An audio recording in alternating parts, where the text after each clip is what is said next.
Selamat datang dalam perkuliahan online Statistika Industri, Program Studi Teknik Industri, Fakultas Rekayasa Industri, Universitas Telkom. Baik, pada kesempatan kali ini kita akan mencoba membahas contoh kasus two-way ANOVA. Pengecatan primer bagian permukaan aluminium pesawat dilakukan dengan dua cara.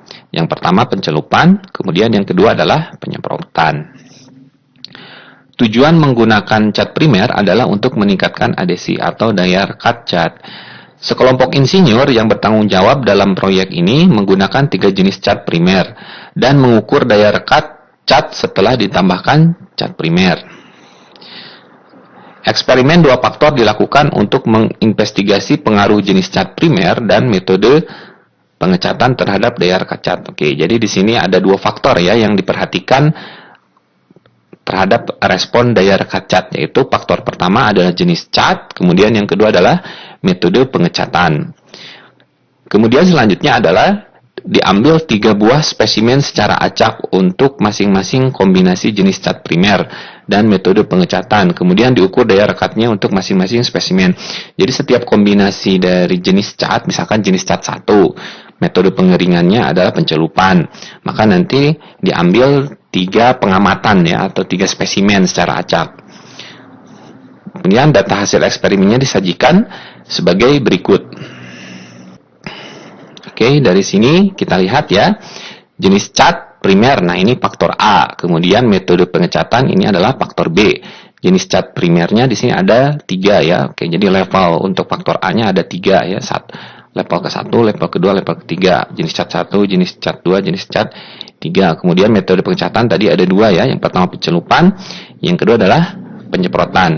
Nah, di sini setiap kombinasi misalkan jenis cat primer 1, metode pengecatannya pencelupan, diambil 3 spesimen ya. Nah, ini spesimen pertama, daya rekatnya dihitung di sini diukur 4, yang kedua 4,5, yang ketiga adalah 4,3.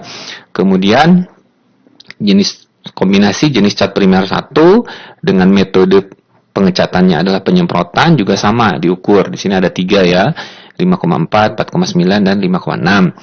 Nah, kemudian jumlah respon pada baris atau di sini untuk level atau jenis cat primer 1, nah ini dijumlahkan semua didapat 28,7 ya. Kemudian selanjutnya juga sama ya, level 2 faktor A, level 1 faktor B, yang ini berarti jenis cat 2, metode pengecatannya adalah pencelupan. Nah, ini pengukurannya sama. Yang selanjutnya juga sama, kombinasi 2 dengan level 2, ini penyemprotan. Kemudian jenis cat 3, pencelupan ini, jenis cat 3, penyemprotan ini.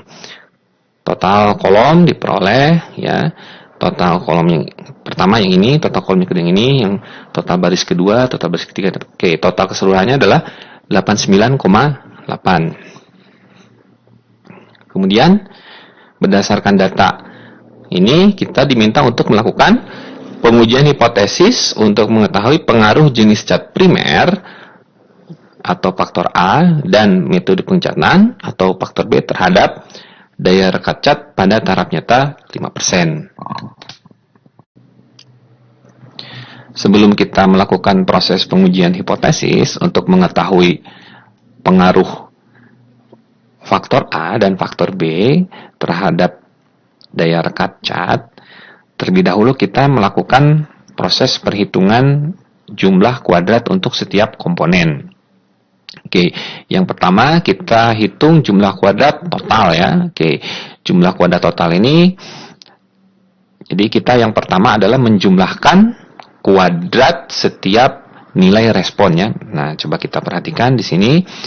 Jadi kita lihat respon pertama di sini 4 ya, 4 di sini dikuadratkan, berikutnya adalah 4,5 dikuadratkan, 4,3 dikuadratkan, selanjutnya 5,6, 4,9, 5,4, 3,8, 3,7 dan seterusnya sampai terakhir 5 yang ini dikuadratkan ya. Oke, jadi nanti di sini 4 kuadrat sama 4,5 sampai terakhir yang ini 5 dikuadratkan. Nah, nanti semua yang ini dijumlahkan ya, setelah dikuadratkan nanti dijumlahkan dikurangi dengan total keseluruhan respon. Nah, total keseluruhan respon yang ini setelah diperoleh totalnya adalah 89,8. Nah, ini 89,8. Nah, nanti setelah dijumlahkan 8,98 ini dikuadratkan dibagi dengan banyaknya level faktor A. Di sini ada 3 ya. Kemudian dibagi lagi dengan banyaknya level faktor B. Nah, di sini ada 2. Kemudian dibagi lagi dengan banyaknya pengulangan. Nah, setiap kombinasi level 1, setiap kombinasi level faktor A, level faktor B, di sini ada 3 ya, pengulangan berarti dibagi 3. Nah, di sini sehingga diperoleh hasilnya adalah 10,72. Kemudian selanjutnya adalah jumlah kuadrat faktor A. Nah, untuk jumlah kuadrat faktor A, tadi kita sudah menghitung jumlah untuk setiap level ya, atau jumlah setiap baris. Nah, di sini level 1 jumlahnya 28,7. Nah, ini dari semua ini dijumlahkan 28,7. Level 2 faktor A ini semua dijumlahkan 34,1. Level 3 faktor A ini semua dijumlahkan 27. Nah, setelah dijumlahkan, jadi di sini tadi ya 28,7 dikuadratkan ditambah yang ini 34,1 dikuadratkan ditambah yang ini 27 dikuadratkan dibagi dengan banyaknya level faktor B. Nah, di sini dibagi 2 dibagi dengan banyaknya pengulangan. Ini setiap kombinasi ada 3 ya. Oke, dikurangi dengan sama seperti yang ini faktor koreksi sehingga nanti diperoleh 4,58. Untuk jumlah kuadrat faktor B, nah, jumlah kolom, nah ini sudah dapat 40,2. Kemudian yang kedua ini semua dijumlahkan 49,6. Oke. Jadi 40,2 yang ini 40,2 sama dikuadratkan ditambah yang ini 49,6 dikuadratkan dibagi dengan banyaknya level faktor A ini sini 3 ya, dibagi lagi dengan banyaknya pengulangan. Oke, 3 dikurangi dengan faktor koreksi diperoleh 4,91. Kemudian jumlah kuadrat interaksi faktor A faktor B. Nah, di sini kita harus menghitung jumlah respon untuk setiap kombinasi level faktor A dan faktor B. Oke, kita perhatikan ya.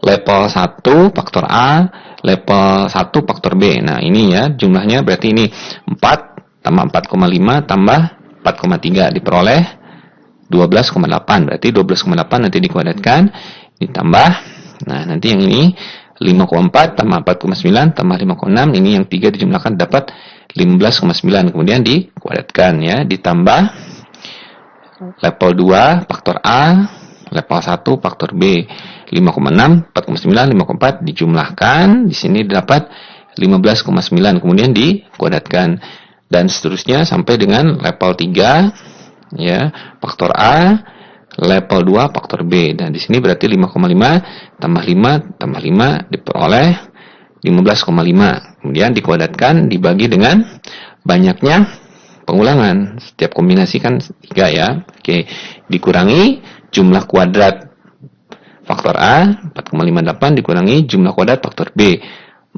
4,91. Nah, hasilnya adalah 0,24.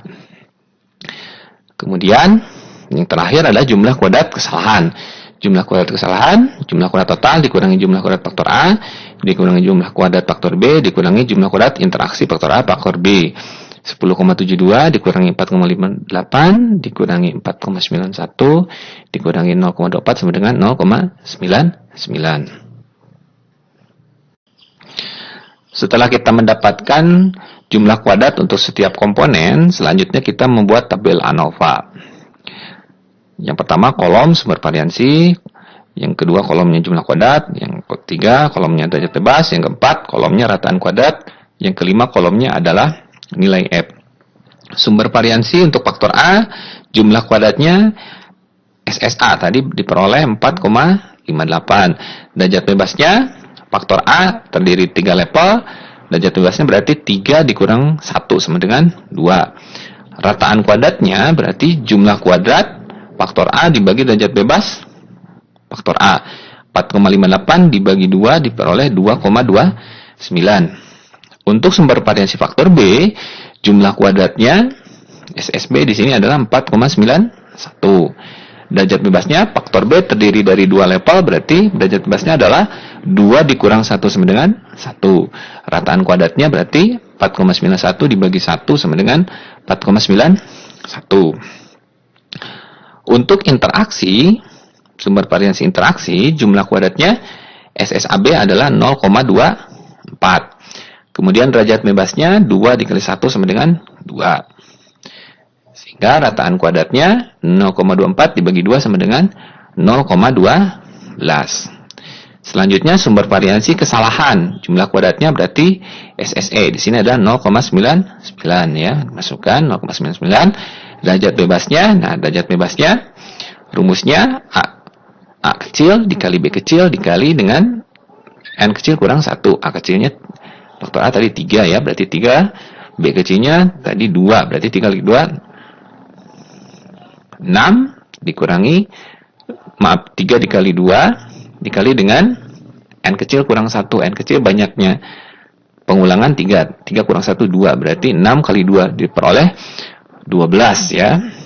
Oke, rataan kuadratnya berarti 0,99 dibagi 12 diperoleh 0,08. Terakhir sumber variasi total berarti SST di sini 10,72. Derajat bebasnya A kecil kali B kecil kali N kecil baru dikurangi 1, berarti 3 kali 2 kali 3 18 kurang 1 berarti 17 ya. Kolom terakhir nilai F.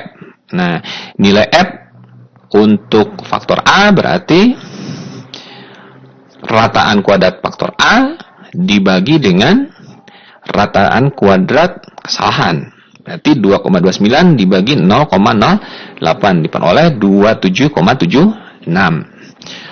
Untuk nilai F faktor B, nah di sini berarti rataan kuadrat faktor B 4,91 dibagi dengan rataan kuadrat kesalahan 4,91 dibagi 0,08 diperoleh 59,52. Untuk nilai F interaksi AB di sini berarti rataan kuadrat interaksi yaitu 0,12 dibagi rataan kuadrat kesalahan 0,12 dibagi 0,08 diperoleh 1,455. Sehingga kita bisa melakukan proses pengujian hipotesis. Nah, yang pertama, pengujian hipotesis untuk pengaruh faktor A.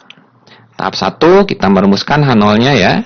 Oke, H0-nya berarti tau 1 sama dengan tau 2 sama dengan tau 3. Artinya adalah rataan daya rekat cat berdasarkan 3 jenis cat primer itu adalah sama. Atau jenis cat primer tidak memberikan pengaruh terhadap daya rekat cat. Tahap kedua, hipotesis alternatifnya berarti paling sedikit satu tanda sama dengan tidak berlaku atau rataan daya rekat cat berdasarkan 3 jenis cat primer adalah berbeda atau artinya jenis cat primer memberikan pengaruh terhadap daya rekat cat. Oke. Yang ketiga, statistik uji. Statistik ujinya F. Nah, berarti kalau ingin mengetahui pengaruh faktor A berarti F-nya adalah F untuk faktor A di sini ya. F untuk faktor A diperoleh 27,76.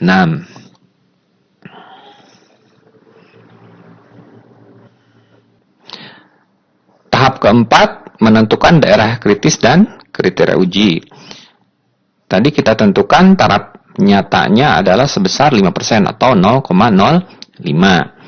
Derajat bebas satunya atau derajat bebas pembilangnya Pi1 tadi adalah berarti derajat bebas dari faktor A. Di sini adalah 2. Kemudian derajat bebas keduanya atau derajat bebas penyebutnya adalah dari derajat bebas kesalahan atau 12. Berarti di sini adalah Pi2-nya 12. Berarti kita harus mencari nilai F tabel itu adalah untuk alfa 0,05, Pi1-nya 2 dan Pi2-nya adalah 12. Kita lihat dari tabel F. Nah, ini untuk alfanya 0,05 ya. Oke. Pi1-nya 2, Pi2-nya 12. Nah, di sini diperoleh adalah 3,89. Oke, diperoleh F tabelnya 3,89. Sehingga kriteria ujinya tolak H0 jika nilai F hitung lebih besar atau sama dengan 3,89. Kemudian tidak tolak H0 jika sebaliknya. Tahap kelima, kesimpulan. Nah, ternyata tadi ya, nilai F hasil perhitungan sebesar 27,76 ini lebih besar dari F tabel sebesar 3,89. Nah, kalau lebih besar berarti H0-nya adalah ditolak. Kalau H0 ditolak berarti pada taraf nyata 5% cukup bukti untuk menyatakan bahwa jenis cat primer memberikan pengaruh nyata terhadap daya rekat cat. Selanjutnya pengujian hipotesis untuk pengaruh faktor B. Tahap pertama, H0-nya beta 1 sama dengan beta 2. Rataan daya rekat cat berdasarkan metode pengecatan adalah sama. Kemudian, atau metode pengecatan tidak memberikan pengaruh terhadap daya rekat cat. Tahap kedua, hipotesis alternatifnya, beta 1 tidak sama dengan beta 2. Artinya adalah rataan daya rekat cat berdasarkan metode pengecatan adalah berbeda, atau metode pengecatan memberikan pengaruh terhadap daya rekat cat. Tahap ketiga, statistik uji. Nah, statistik ujinya berarti tadi adalah kita dari tabel ANOVA kita dapatkan F untuk faktor B ya. Nah, F untuk faktor B di sini diperoleh 59,52. Kemudian selanjutnya kita tahap keempat menentukan daerah kritis dan kriteria uji. Sama, alfanya 0,05, derajat bebas satunya berarti ini adalah untuk faktor B ya, 1. Derajat bebas 2-nya berarti untuk kesalahan 12, berarti P1-nya 1, P2-nya adalah 12. Nah, dari kita harus mencari F tabel, berarti di sini adalah nilai F untuk alfa 0,05, P1-nya adalah 1, kemudian P2-nya adalah 12. Oke, ini dari tabel F ya, nilainya berarti untuk alfa 0,05, P1-nya 1, P2-nya 12. Nah, di sini diperoleh adalah 4,75. Oke, dari tabel F tadi diperoleh F tabelnya untuk alfa 0,05, P1 1 dan P2-nya adalah 12, nilainya adalah 4,75. Ya, sehingga kriteria ujinya adalah tolak H0 jika nilai F ini lebih besar atau sama dengan 4,75, kemudian tidak tolak H0 jika sebaliknya. Tahap terakhir yang kelima, nah ternyata F hasil perhitungan tadi sebesar 59,52 lebih besar dari F tabel yaitu 4,75, sehingga H0 ditolak. Kalau H0 ditolak berarti pada taraf nyata 5% cukup bukti untuk menyatakan bahwa metode pengecatan memberikan pengaruh nyata terhadap daya rekat cat. Sehingga kesimpulan akhirnya adalah berdasarkan data pengamatan yang diperoleh ya, atau data eksperimen yang diperoleh, faktor jenis cat primer dan metode pengecatan itu cukup bukti dia memberikan pengaruh terhadap daya rekat cat.